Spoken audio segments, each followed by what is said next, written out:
Okay, I got this thing all cleaned up as best I could. It's kind of hard to get into some of these nooks and crannies. I was really surprised just how good a shape these threads are on this bar, and the threads in here are really good shape. I was really surprised. I thought maybe they'd be boogered up, but they come apart pretty easy. I just used a wire brush, and I used an angle grinder with a grinding wheel on it, and I used some sandpaper, and then I've got a bench grinder with a wire brush on I used for this and some of these smaller items where I could hold on to it easier.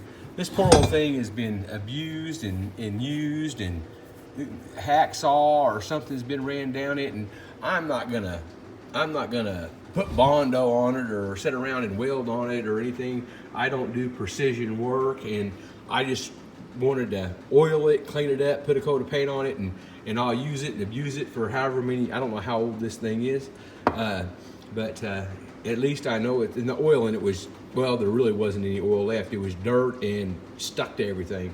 Up inside of here, it was pretty nasty. I'm gonna put some really good grease on this and just kind of wipe everything down. I haven't really decided what color I'm going with.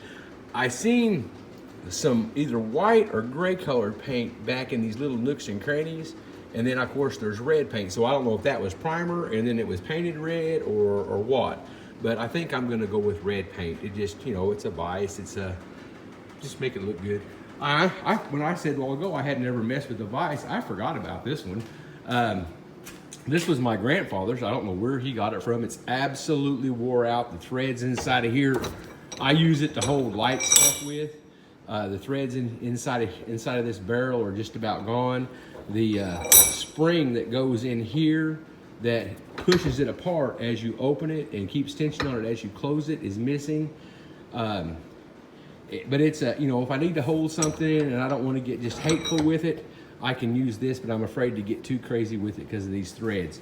But it's a neat old blacksmith vise, and my workbench is pretty high, and so I put a 4x4 down there with this piece of steel on top of it. So if I'm beating on it, it just transfers all the shock down into that piece of steel, into that wood, and then of course into the concrete.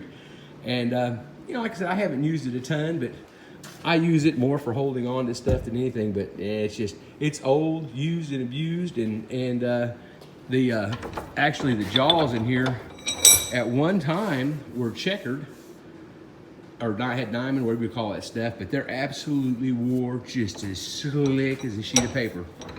So anyways, back to this.